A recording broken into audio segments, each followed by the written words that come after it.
Sarvani Sarvani Bhutani Pradipanti Stitani Cha Yatrevo Pasamam Yanti Tasmai Satyamani Namaha.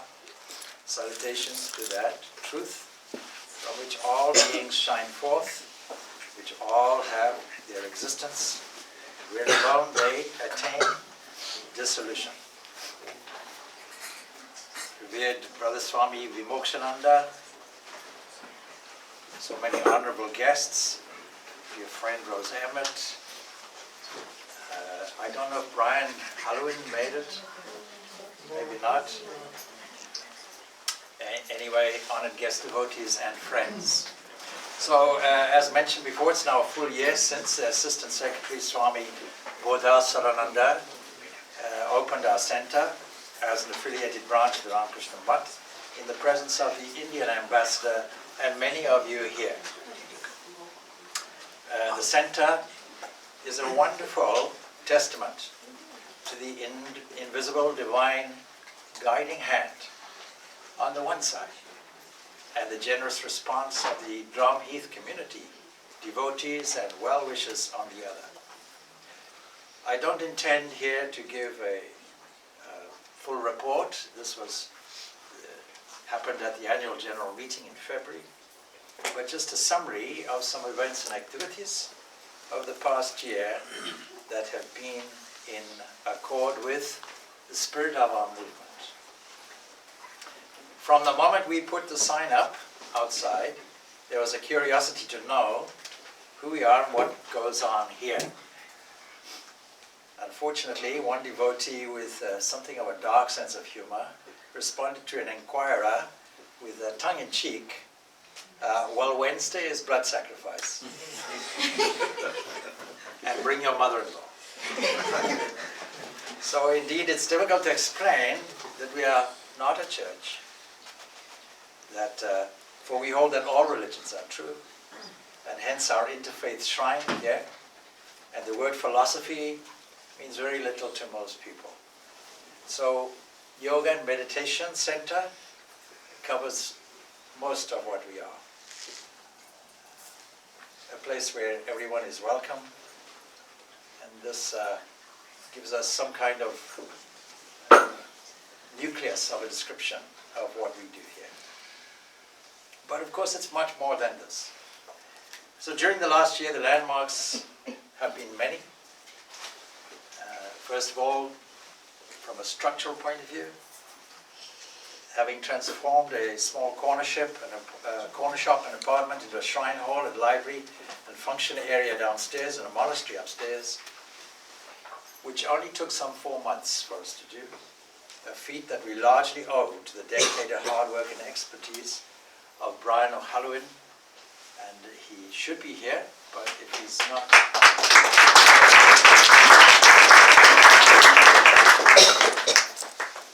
So, since the inauguration, we finally installed heating, converted the upstairs bathroom to an ensuite shower facility, put external railings to protect people from closing shutters and protect us for our meditation periods.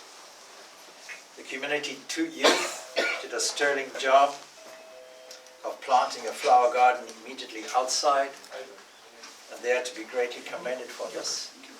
One great installation was the doorbell. Our own garden has also flourished thanks to the dedicated work of our devotees.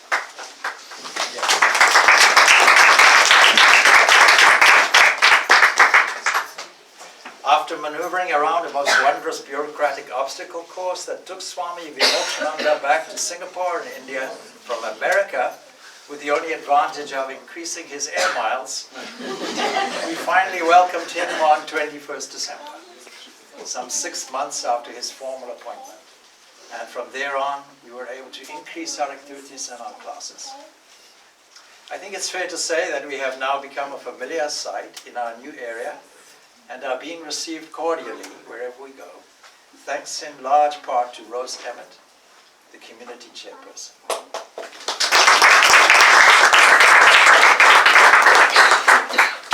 Our thanks to loving devotees who have now made us the best fed and clothed Swamis on the planet. And may the Lord bless you all abundantly for this. Our website over the last 6 months has been greatly enhanced and refurbished, thanks to Swami Purnananda's expertise in this area and our communications team. But my special thanks to Deepak Ajwani, who's here,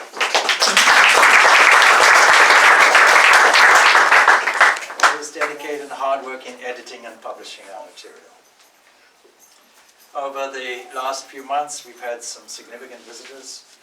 Swami Purnananda, the Vice Chancellor of our university in Calcutta, Swami Yogatmananda from Providence, and Swami Ganeshananda from Germany.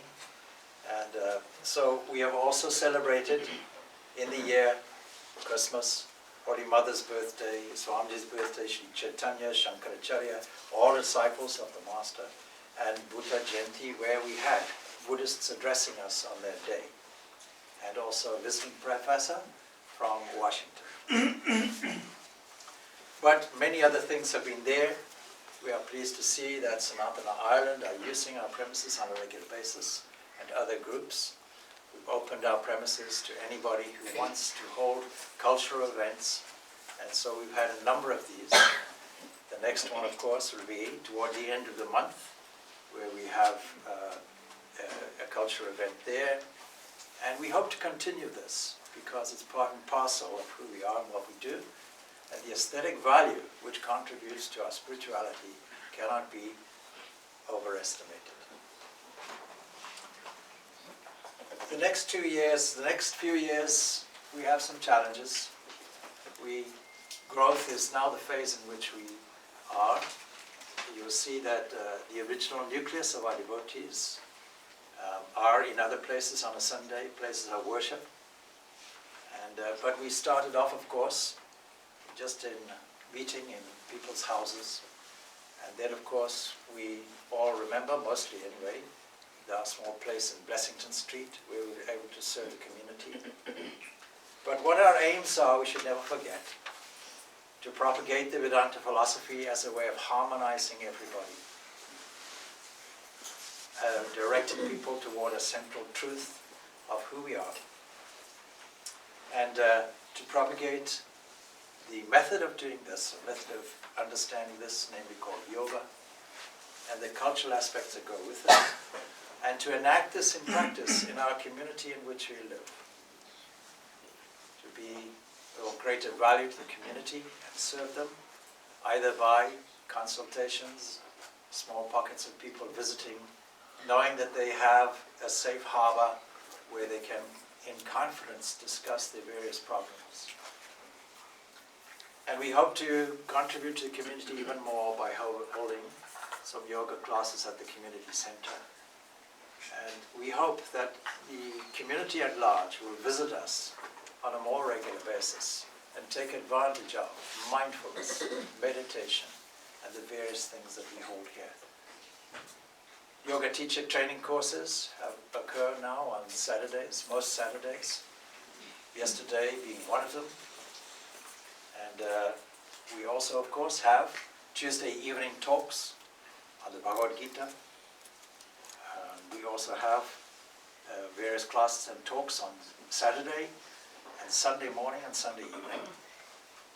And then, of course, every day we have a regular program which incorporates meditation and Vespers.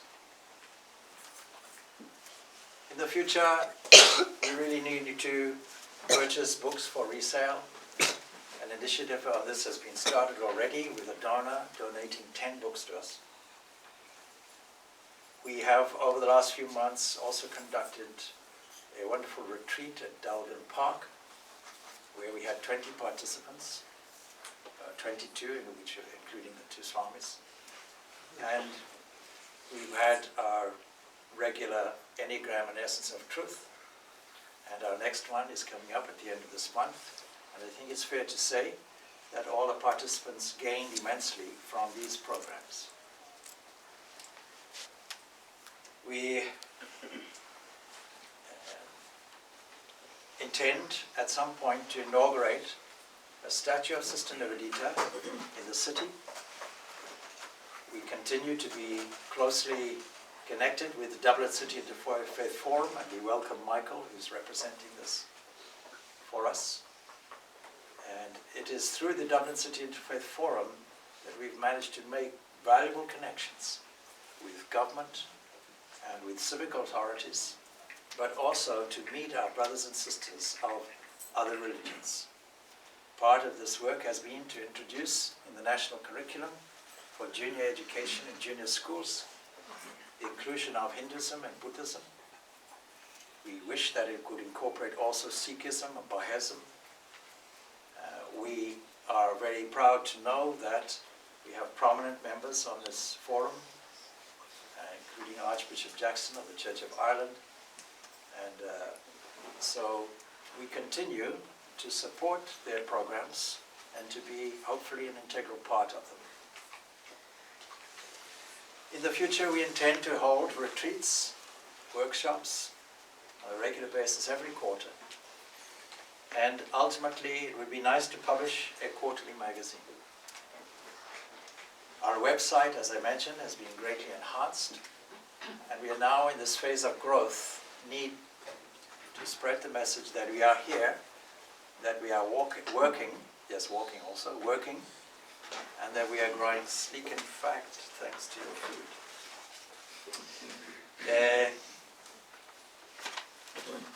We continue also to be part of the Community National Schools program, which are multi-denominational schools. And the both of us recently attended such a school in Lucan. In this coming week, we'll be also attending a school in Ongar, I think it is, not far from here. So in brief, this is some of the activities that we would plan to see. And we had a strategic plan, and we are on track with this plan largely. But in the future, some structural changes need to occur. As I said at our annual general meeting, our aim really should be to outgrow this place. And so, judging from the numbers of people, that might come sooner than you think anyway. But at the back area, we need to replace the roof. And we need to refurbish that area so that it is a good, safe area for hosting public functions. We converted it into a garage. One of the structural things we did was to replace the former garage doors there and make it an emergency exit. We want to continue, we did it once, and we want to continue hosting coffee mornings for the local community here and things of this kind of nature.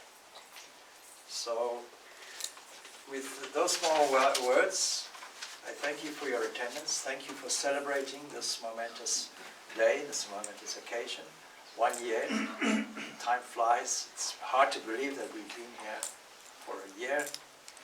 And so with these small words and small report of what we have done and where we intend to go, I leave you with a small blessing that may you all have abundance. May you all continue to support us in the way you have already done. And may we flourish, and may we spread this message of harmony, which we call Vedanta, to the whole of Ireland, so that there may be no dissensions of views, no disharmony between the various communities, and that we act as a model for this harmony and for this universal love that we espouse through the philosophy